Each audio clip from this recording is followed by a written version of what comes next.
long have you been an artist, Paul? Depends how you define artist. Do you mean like practicing or a professional artist or as a vocation or Yeah, let's start where you started, really. Where did your interest develop? What kind of age and what were you doing? honestly, as long as I can remember, I'd always be drawing and kind of creating a world to escape into, I suppose.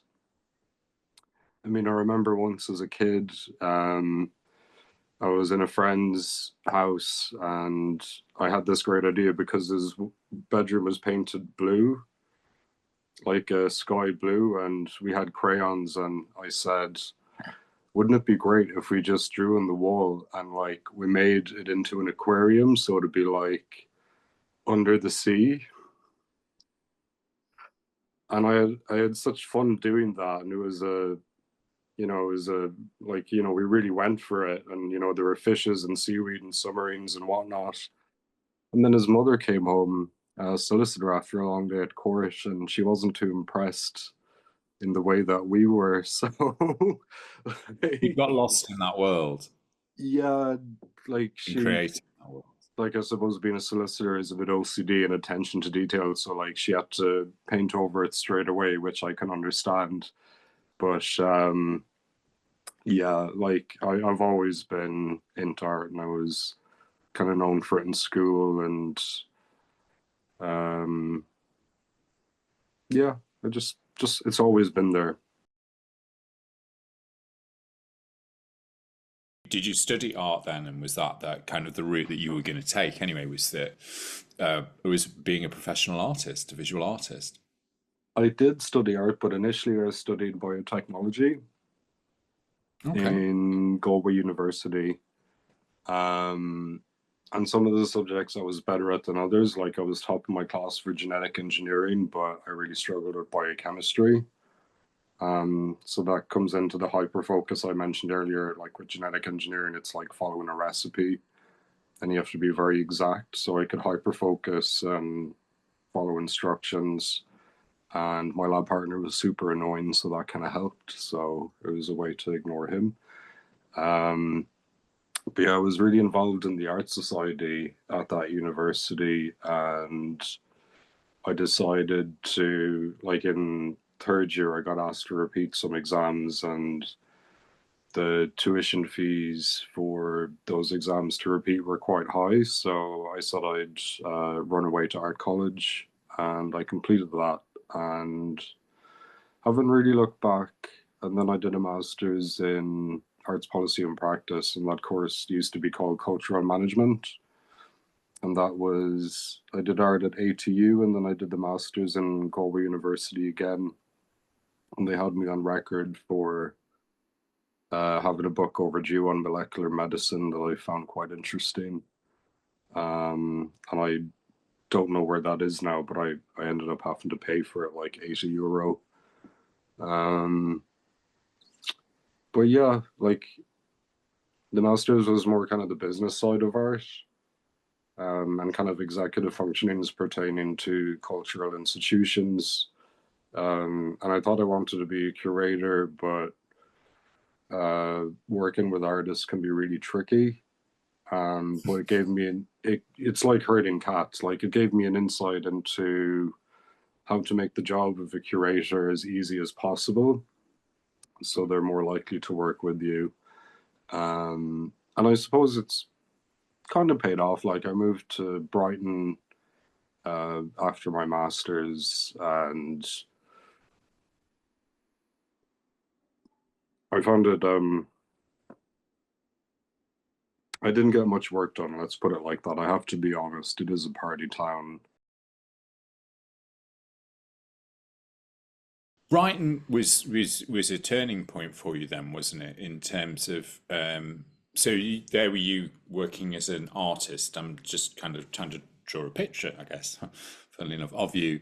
That but is this where you kind of had to face addiction issues? Would that be a fair thing to say, or was that Oh, they was that started in my hometown of Galway. I found during my masters that Like I was kind of reintroduced to the party scene with Class A's, and I just found it a really easy way to switch off. Right. So I kind of kept going with that, thinking it was kind of helping me. I think drugs work early on, but then they become problematic. It's like fun and problems, and then problems. So I guess you could say I was in the cycle of addiction from 2015 really up until early this year. Relapse was a big part of my recovery. But this year I just said I can't have a repeat of last year or else I'll be dead. Like a lot of people around me that I partied with were dying. Like I've had to deal with, well, the reality of, I think something like 10 deaths in 11 months since November last year, and 9 out of 10 were drug related. That was in Ireland and some English people as well in London.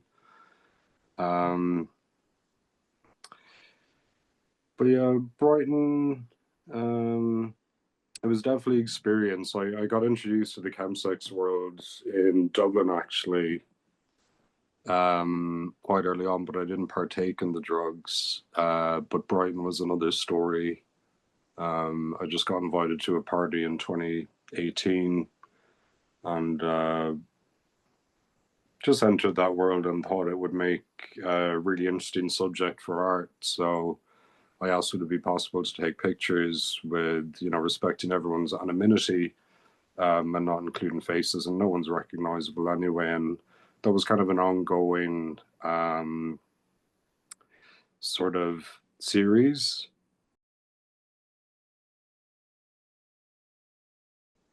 That's quite a bold thing to do in those scenarios, and you do, which I'm familiar with as well. And it's kind of that's how was that taken with because you'd be into these group parties basically, wouldn't you? And It was taken you know, fine, and like, some of the people there, they'd have jobs that would not tolerate that at all. I don't think many professions would, but like people in the, well, I don't want to say too much because I mean, addiction can affect everyone. It takes no prisoners, all socioeconomic classes and backgrounds, and just doesn't discriminate.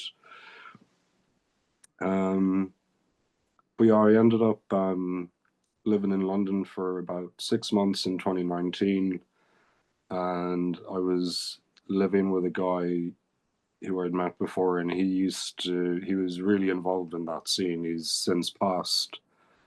Unfortunately, he lost his battle. wow.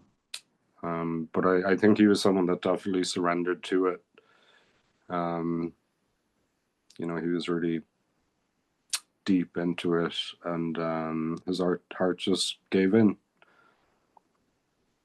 And I found that out this year, actually, in London. I was sort of presenting my work to the public at Queer Britain in King's Cross, and one of the attendees said, "I recognize that bed. Do you know so and so died?" And that was a bit of a shock to me. Um, you know, but that's where it leads. You were creating art then while while addiction was took hold. So is that right? I mean, that's a kind of and making art out of it. I mean, that's at the coalface, really, isn't it? Yeah, like I wouldn't be the first artist to do that. I mean, Nan Golden has been pretty much the same, and she's been quite open and very much an advocate for, like, say, taking the Sackler family to account for their role in the opioid crisis. And, she's had her struggles with addiction as well and been quite open about it. I'm not comparing myself to Nan Golden in terms of greatness. I think she's in a whole other stratosphere in terms of art, but like I'd be probably just about a mid-career artist, which is kind of a debatable set of criterion. But Yeah, I just made art kind of reflective of the situations I found myself in. Um, you know, it's I didn't plan it, but it just sort of happened. When you started introducing, you obviously you saw this as an area that you wanted to cover in your arts practice. What were you doing before? Was this quite a move from the visual art you were making before? What is your mediums as well? What's the kind of, what methods do you use to make images? So at the moment, primarily I use a drawing app called Doodle Buddy. So it's screen-based drawing.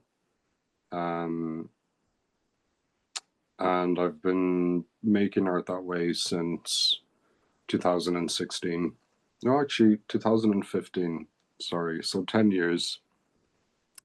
But I think I've taken it as far as I can. So I want to explore other new technologies to sort of challenge myself a bit.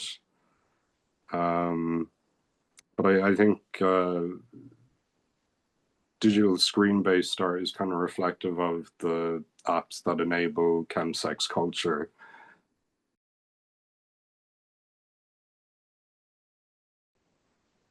You know, art should sort of be a reflection of society in a way, and we are in the digital age, and I'm just using new tools to make new ways of making art. I mean, I'm not the only one who's doing it, like David Hockney does it, and now Sean Scully is doing it, the Irish American artist.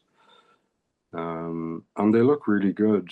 Sean Scully's work I really like. I actually prefer his kind of iPhone or iPad drawings to his paintings, which probably wouldn't get a lot of people saying, but they just translate really well.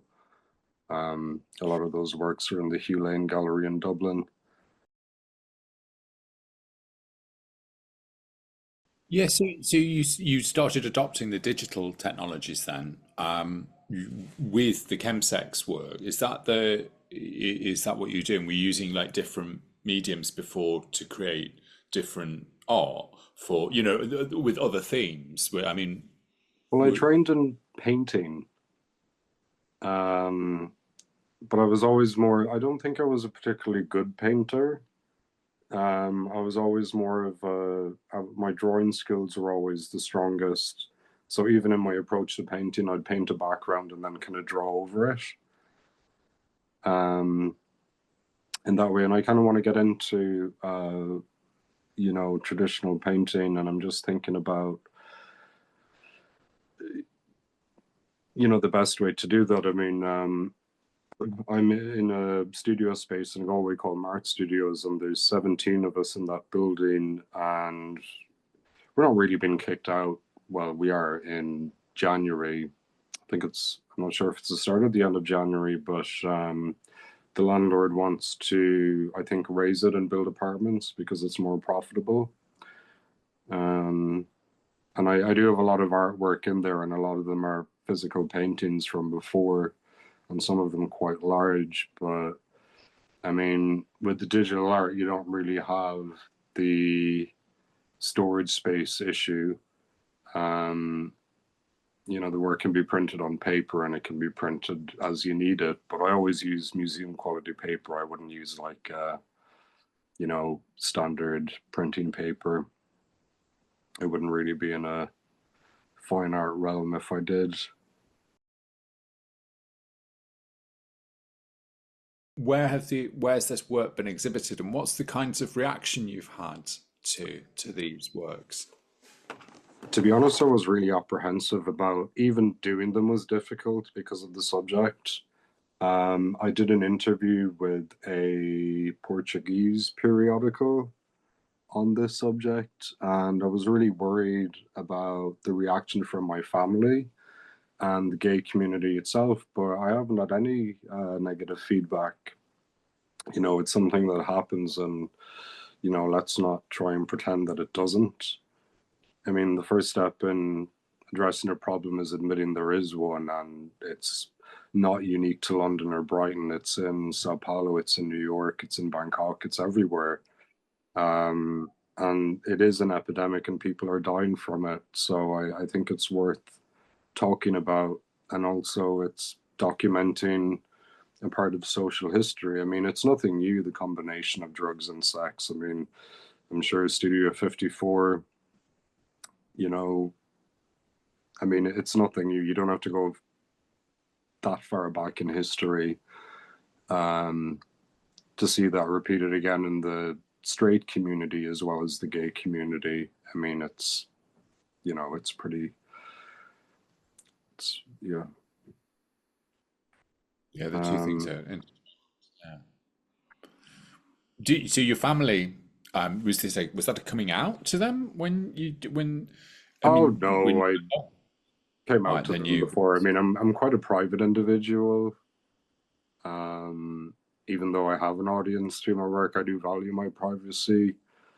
Um, but my mum actually read that article that was in the Portuguese periodical, and all she said was, "Well, I'm glad you're not in England anymore." So, and a very pragmatic answer, isn't it? Yeah. yeah, no, they are. You know, it's no secret that I was such a party boy for a large number of years, but I'm middle aged now, so it's kind of time to take on responsibility and stop running from myself. And Yeah.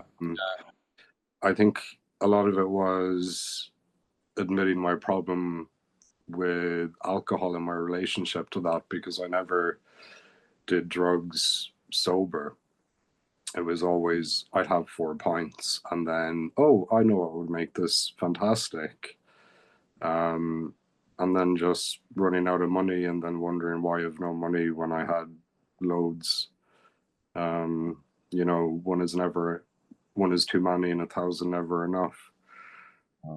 We make amazing choices, don't we, when we've had a drink or a few drinks, and there's never just the one drink anyway. But yeah, I get Yeah, that.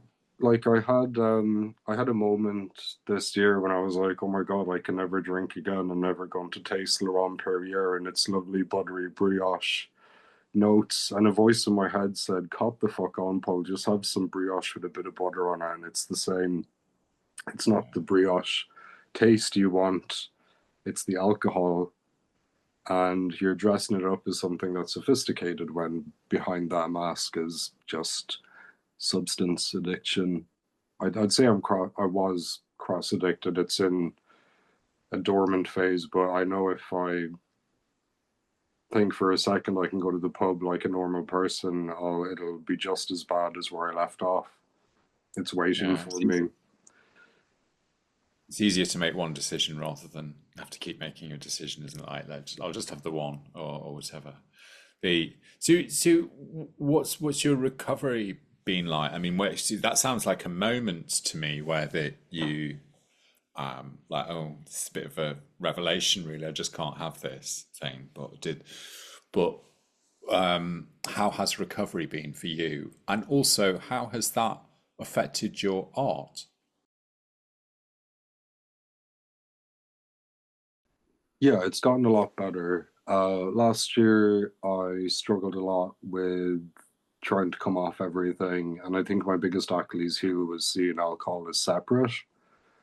And I couldn't understand why I kept, you know, going back to the Devil's Dandruff. And yeah, this year has been great. It's gone very quickly. Um,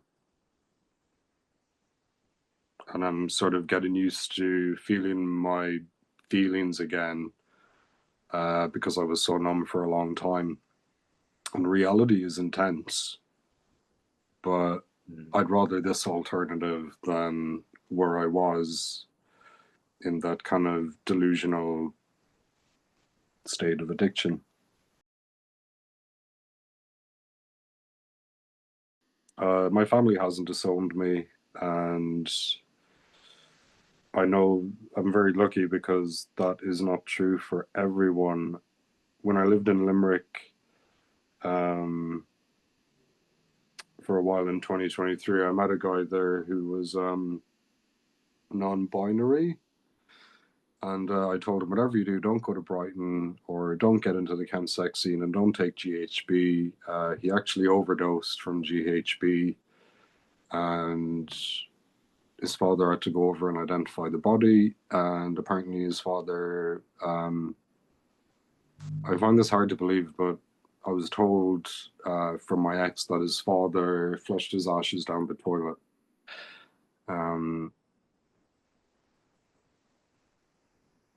You know, Yeah, that's just very sad. that is very sad, and you know, it really that's like how can you do that to your own child? I just don't understand it. But you know, I don't think he was that long into the chemsex scene, but he was very young. Um, you know, his whole life ahead of him. Looked like a young Billy Zane, and that's where chemsex leads. It's, you know, it's wrapped up as something fun and frivolous, but it costs people their lives and it cuts lives short. And that's the reality that a lot of people, you know. Yeah. Well, let's touch on neurodivergence. So, before we started talking on this interview, we both had said, you know, while we're not diagnosed as being neurodivergent, we both are led to believe that we are neurodivergent. Mm-hmm. You'd had any thoughts about how that neurodivergence has um, affected you? This could be in a good way or good ways and bad ways in terms of your arts practice, but and also in terms of your addiction. And yeah, I wonder if you had any thoughts on those at all. um I think with me, um like I can definitely get overwhelmed by too many racing thoughts, and drugs offered a very quick solution to just instant. Unfortunately, that eventually stops working, and you have to learn to deal with that, you know, on your own. Um, but you know, I think the ability to hyper focus and maintain a zone of creative flow in a very short and intense succession is something that a lot of people cannot do, and I'm grateful for that. And I know how to tap into that without thinking that I need to smoke a joint before I do that.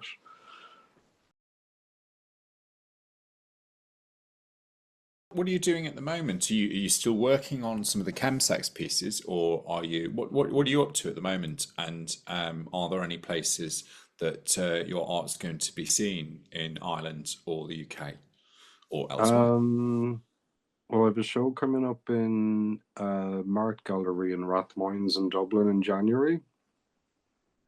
Um, and I haven't decided on the work to put into that. And I also have work. Well, I got invited to submit for an art show in Los Angeles, in Santa Monica, called the Irish Contemporaries Five. So it's the fifth show. And I'm kind of still deciding on what work would be work best in that space. Um, so I'm kind of planning for next year. I've never done an artist residency. So I've applied for three, one here in Galway at the university. They're looking for a digital artist for a residency for 5 months. Um, Another one for Japan in June. That'll be a month, and it would finish with an exhibition in Tokyo. And then another one in Tokyo itself for 3 months from September to November. and that's an exchange with an Irish artist and a Japanese artist.